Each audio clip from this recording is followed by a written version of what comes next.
My name is Simone Suss and the course I'm doing is Furniture Making for Beginners. First day of the course we had an overview about the chair as a cultural object, and then we went looking at different chairs and different manufacturing mechanisms. I've learned a lot about chairs and the manufacturing of chairs. Started making little models of different chair ideas, and that was all quite new and exciting, and trying to work on we're allowed to work on our own concepts and our own projects of a chair that we'd like to design, so having the time and the lecturer being on hand to answer any ideas about that's been really useful. The lecturer is a furniture designer and lecturer, and he lectures at lots of design schools. Yes, I'm an interior designer, which I actually did a short course in interior design at St Martin's 18 years ago, and that started my interior design career. And so now I have created a lot of furniture as part of my career, but now I wanted to delve deeper into creating my own furniture for the future. There's something really incredible about being at St Martin's and being at UAL. I think their short courses are brilliant for anyone who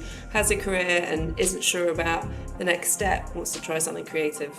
And I think short courses are a really great way to try and understand whether it's an avenue that you want to pursue or not. Yes, I would say it's good for someone that doesn't have a background, because even though I have a background in designing furniture, I don't have any background in actually making furniture, doing furniture models, learning about the different aspects of furniture. So I think that's been really useful.